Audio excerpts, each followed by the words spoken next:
નમસ્કાર મિત્રો, આજના સૌથી અગત્યના સૌથી મહત્વના તમામ ગુજરાતી મિત્રો, તમામ ખેડૂતો માટે સૌથી મહત્વના સમાચાર. હવે નવું બંધારણ બની ગયું છે. તમામ ગુજરાતીઓ ભારે વિરોધ કરવામાં આવ્યો છે. નવું બંધારણ તો બન્યું, પણ હવે ભારે વિરોધ શરૂ થઈ ગયો છે. શું બંધારણ છે તમામ મિત્રોને જણાવીશું. તો આ તરફ ખેડૂતો કરા પડવાને લઈને મોટી આગાહી કરવામાં આવી છે. ખેડૂતો માટે આજના સૌથી મોટા સમાચાર.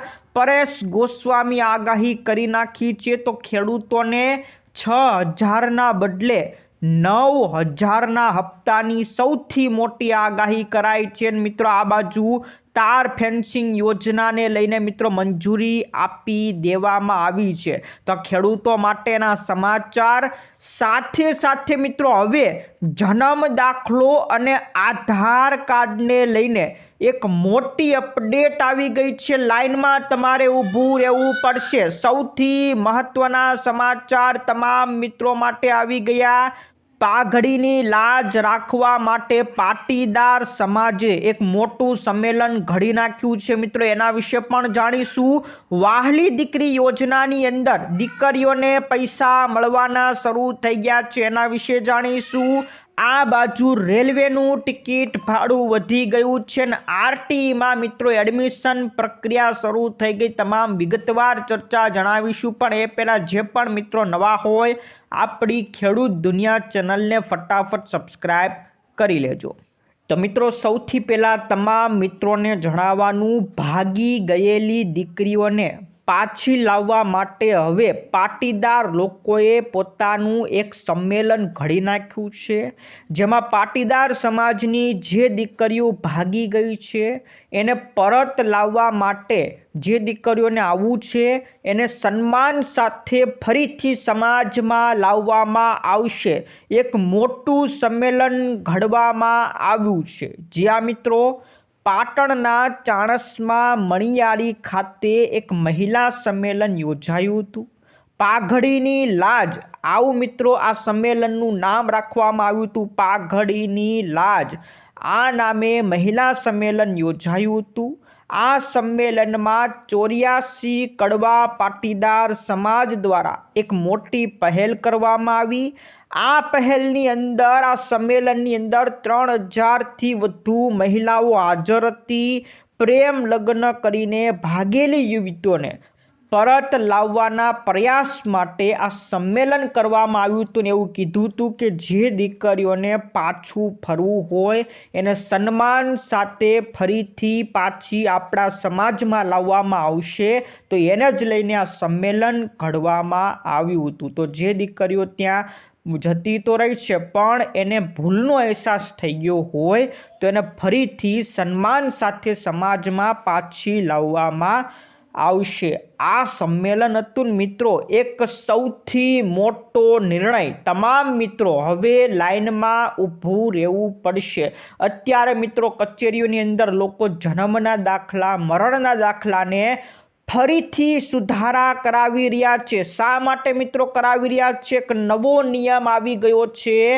આધાર કાર્ડ હવે જો તમારે કઢાવવું હોય, તમામ મિત્રો ધ્યાન રાખજો, આધાર કાર્ડમાં સુધારો કરવો હોય અથવા તો નવું આધાર કઢાવવું હોય તો એમાં હવે જન્મનો દાખલો જે આપવાનો હોય છે એમાં QR કોડ વાળો જે કેન્દ્ર સરકારનો દાખલો હોય એ જ દાખલો આપવાનો રહેશે. તો જ તમારો સુધારો હવેથી કરી દેવામાં આવશે. જ્યાં મિત્રો દરેક સરકારી કામ માટે QR કોડ વાળો જન્મનો દાખલો સરકારે ફરજિયાત બનાવ્યો છે.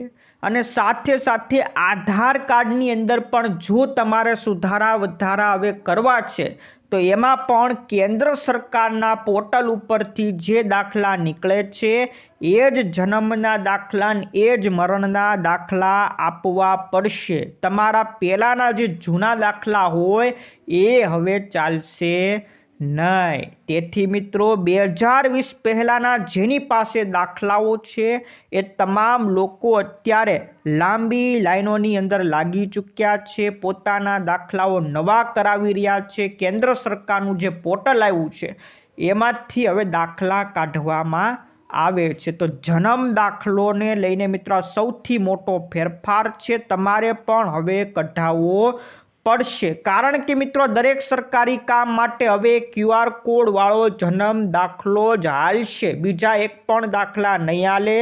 આધાર કાર્ડમાં સુધારા વધારા કરવા હોય તો પણ QR કોડ વાળો જ દાખલો ચાલવાનો છે. તો મિત્રો આ નવો ફેરફાર આવી ગયો છે, એને લઈને હવે જન્મ દાખલા અને મરણ દાખલામાં ફેરફાર કરાવવા પડશે. આ તમામ મિત્રો માટે સૌથી મહત્વનો ચુકાદો. મિત્રો હવે સૌથી મોટા આજના મહત્વના સમાચાર આવી ગયા છે. નવું બંધારણ ઘડાઈ ચૂક્યું છે, પણ હવે એનો ભારે વિરોધ પણ થઈ રહ્યો છે. જ્યાં મિત્રો કોણે નવું બંધારણ ઘડ્યું, શા માટે ઘડ્યું, એના વિશેની સૌ પ્રથમ માહિતી આપી દઉં તો ઠાકોર સમાજ દ્વારા પોતાનું એક નવું બંધારણ ઘડ્યું હતું. એ આખું લિસ્ટ મેં તમને મિત્રો બતાવ્યું હતું કે ઠાકોર સમાજની અંદર જે પણ સામાજિક પ્રસંગો બનશે, લગ્ન કરવાને લઈને કે બીજા કોઈ પણ સામાજિક પ્રસંગોમાં જે ખર્ચો કરવામાં આવે છે એ મોંઘો ખર્ચો ટાળવા માટે એક નવું બંધારણ ઘડ્યું હતું કે મહેંદી પ્રથા નહીં, ડીજે પ્રથા નહીં, આવી પ્રથાઓ ટાળવાની વાત કરી હતી. લગ્ન પ્રસંગની અંદર ખોટા ખર્ચાઓ નહીં, ઝાઝા ઘરેણાં પણ દેવાના નહીં, સગાઈની અંદર ખાલી રૂપિયો, નારિયેળ અને ચૂંદડી એટલું જ વસ્તુ લઈ જવાની. આ બધા જ રિવાજો આ બંધારણની અંદર દાખલ કરવામાં આવ્યા અને એને જ લઈને મિત્રો હવે ડીજે વાળાઓએ મિત્રો વિરોધ ઉઠાવ્યો છે. જ્યાં મિત્રો ઠાકોર સમાજે કીધું કે લગ્ન પ્રસંગમાં ડીજે ઉપર પ્રતિબંધ લાદવામાં આવે. જો ડીજે ઉપર પ્રતિબંધ લદાય તો ડીજે વાળાનો ધંધો પડી જાય. એને લઈને મિત્રો હવે લગ્નમાં ડીજેના ઉપયોગ પર જે પ્રતિબંધ ફરમાવ્યો છે, આ નિર્ણયથી ઠાકોર સમાજના જ હજારો ડીજે સંચાલકોમાં વ્યાપક રોષ જોવા મળ્યો અને એ લોકો અત્યારે મેદાનની અંદર આવી ગયા છે, લડી લેવાના મૂડની અંદર આવી ગયા છે. ડીજે સંચાલકોએ પોતાનો એક અલગથી કાર્યક્રમ યોજ્યો અને એની અંદર એમણે કીધું છે કે લગ્ન પ્રસંગમાં ડીજે ઉપર પ્રતિબંધ મૂકવાનો જે નિર્ણય છે એ કોઈ ચોક્કસ રાજકીય એજન્ડા ઉપર મૂકવામાં આવ્યો છે. વધુમાં એમણે એવું પણ કીધું કે ડીજે સાથે સંકળાયેલા જે મોટા ભાગના લોકો છે એ ઠાકોર સમાજના જ છે. ત્યારે આ નિર્ણયથી સમાજને મોટું આર્થિક નુકસાન થવાનું છે અને એક મોટી ચીમકી પણ ડીજે વાળાઓએ આપી દીધી છે. શું આપી છે કે જો તેમનો ડીજેનો ધંધો છોડવો પડશે તો તેઓ દારૂ વેચવાનો ધંધો પકડી લેશે. તો સૌથી મોટા મહત્વના સમાચાર છે, ઠાકોર સમાજે લગ્ન પ્રસંગમાં ડીજેના ઉપર પ્રતિબંધ લગાવી દેવામાં આવ્યો. તેથી હવે ડીજે વાળાઓએ ભારે વિરોધ પણ ઉઠાવ્યો છે. તો મિત્રો આ સૌથી મહત્વના અને સૌથી અગત્યના સમાચાર હતા. આ બાજુ મિત્રો તાર ફેન્સિંગ યોજનાને મંજૂરી મળી છે. આ સમાચાર મિત્રો મળી રહ્યા છે અમરેલી જિલ્લા તરફથી. અમરેલી જિલ્લામાં જિલ્લા ખેતીવાડી શાખાની તાર ફેન્સિંગ યોજનામાં જે ખેડૂતોને મંજૂરી મળી છે એ તમામ મિત્રોને નિયત સમય મર્યાદામાં તમામ ડોક્યુમેન્ટ આપવા પડશે. કઈ તારીખ સુધીમાં તમારે જમા કરાવવાનું છે બધી માહિતી આપી દઉં. તો તાર ફેન્સિંગ યોજનામાં 1/10/2025થી 30/11 સુધીમાં તમને મંજૂરી મળી હશે. જે ખેડૂત મિત્રોને મંજૂરી મળી છે એ તમામ મિત્રોએ હવે આવનારી 31 તારીખ સુધીમાં, આ મિત્રો આ પહેલો મહિનો જાન્યુઆરી મહિનાની 31 તારીખ આવે ત્યાં સુધીમાં તમારે તમામ કામ પૂરા કરાવીને તમારું જે અસલ બિલ હોય, જરૂરી દસ્તાવેજો હોય, સાધનિક કાગળો હોય, એ બધું લઈને તાલુકા વિસ્તરણ અધિકારી ખેતી અથવા તો ગ્રામ સેવક પાસે તમારે જવાનું રહેશે અને ત્યાં જઈને તમારે જમા કરાવવું પડશે। તો મિત્રો સૌથી મહત્વનો ફેરફાર છે, તાર ફેન્સિંગ યોજનાને મંજૂરી મળી ગઈ છે અને 31 તારીખ સુધીમાં તમારે તમામ ડોક્યુમેન્ટ જમા કરવાના રહેશે। ત્યાર પછીના મિત્રો સમાચાર ઉપર નજર કરીએ તો ખેડૂતો માટે એક મોટા સંકટના સમાચાર મળી રહ્યા છે। હવામાન નિષ્ણાત અંબાલાલ પટેલે એક માવઠાને લઈને મોટી આગાહી કરી છે।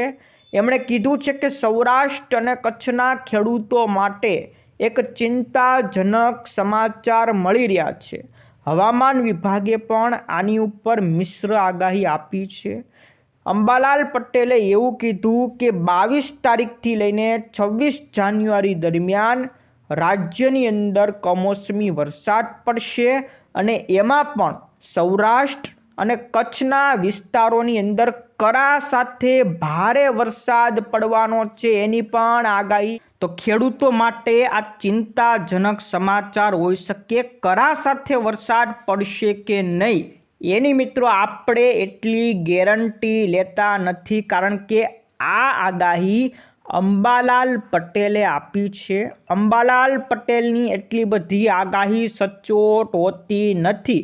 પરેશ ગોસ્વામીએ આ આગાહીને લઈને શું કીધું એના વિશે મિત્રો જાણી લઈએ। તો પરેશ ગોસ્વામીએ કીધું કે 21 તારીખથી લઈને 26 તારીખ દરમિયાન રાજ્યના વાતાવરણમાં પલટો આવશે અને આ પલટા મુજબ રાજ્યમાં વાદળછાયું વાતાવરણ રહેશે અને અમુક વિસ્તારો જેમાં સૌરાષ્ટ્રના વિસ્તારો, કચ્છના વિસ્તારો અને ઉત્તર ગુજરાતના વિસ્તારોમાં માવઠું પડશે એવી આગાહી કરી છે।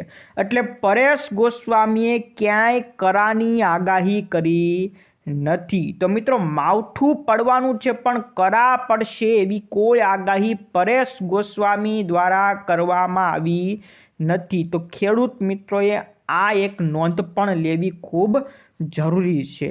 આ બાજુ મિત્રો બજેટ યોજાવાનું છે ને ખેડૂતોને 9,000 રૂપિયાનો હપ્તો મળશે એવા સમાચાર પણ મિત્રો ફળી રહ્યા છે। કિસાન સન્માન નિધિ યોજનામાં ખેડૂતોને જે 6,000 રૂપિયા દર વર્ષે મળે છે, 2,000 રૂપિયાનો હપ્તો મળે છે, એ હપ્તો વધારીને 9,000 રૂપિયાનો કરવામાં આવે। એટલે કે ખેડૂતોને જે 2,000 રૂપિયા મળે છે એના બદલે 3,000 રૂપિયા કરવામાં આવે એવા સમાચાર મિત્રો મળી રહ્યા છે। પણ તમામ મિત્રોને જણાવી દઈએ કે સરકારે આવી કોઈ જાહેરાત કરી નથી। આવા સમાચાર શા માટે મળ્યા? તો મિત્રો ગયા બજેટની અંદર નાણામંત્રી નિર્મલા સીતારમણે ખેડૂતો માટે શું જાહેરાત કરી હતી? ખેડૂતોને કોઈ ખાસ કંઈક વધારાનું આપ્યું નહોતું। ખેડૂતો માટે એક જાહેરાત કરી હતી। ગયા બજેટમાં કીધું હતું કે ખેડૂતોને કિસાન ક્રેડિટ કાર્ડની અંદર જે 3 લાખ રૂપિયાની મર્યાદા છે, 3 લાખ રૂપિયા સુધીની લોન મળે છે, એને વધારીને 5 લાખ રૂપિયા કરવામાં આવી છે। આ મિત્રો ગયા બજેટની અંદર કીધું હતું। બીજી કોઈ જાહેરાત ખેડૂતો માટે કરી નહોતી।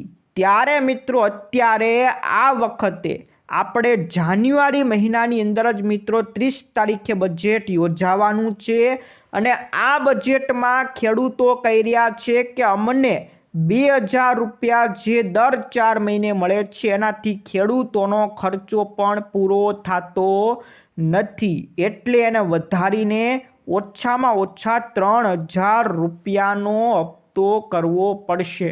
જો 3,000 રૂપિયાનો હપ્તો થાય તો વર્ષના 9,000 રૂપિયા મિત્રો કહી શકાય। તો મિત્રો વધારે એવી મિત્રો માંગ કરવામાં આવી છે।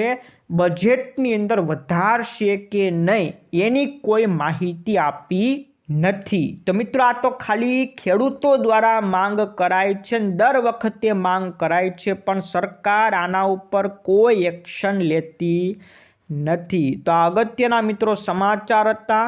ત્યાર પછીના મિત્રો સમાચાર ઉપર નજર કરીએ તો મિત્રો એક મોટા સમાચાર મળી રહ્યા છે.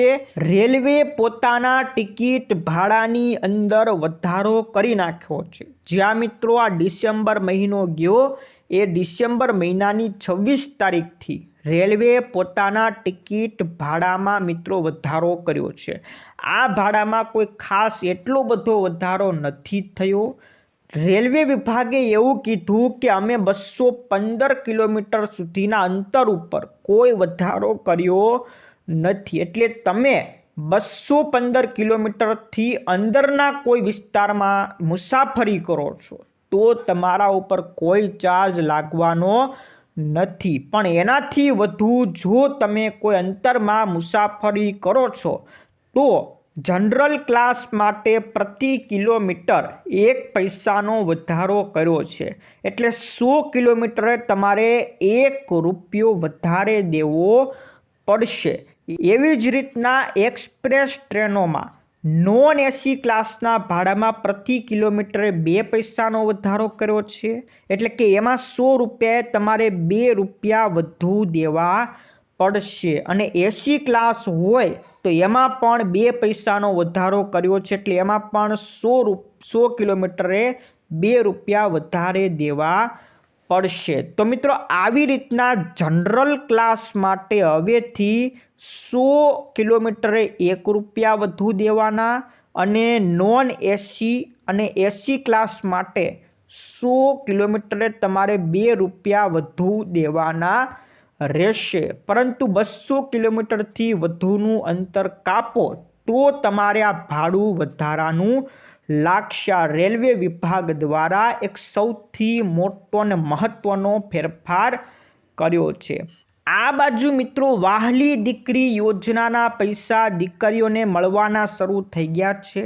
રાજ્ય સરકારની વહાલી દીકરી યોજના, આ યોજનાની અંદર જ્યારે તમારી દીકરી પહેલા ધોરણમાં બેસે ત્યારે તમને 4,000 રૂપિયા મળશે. એટલે કે દીકરીઓના ખાતામાં 4,000 રૂપિયા મળશે.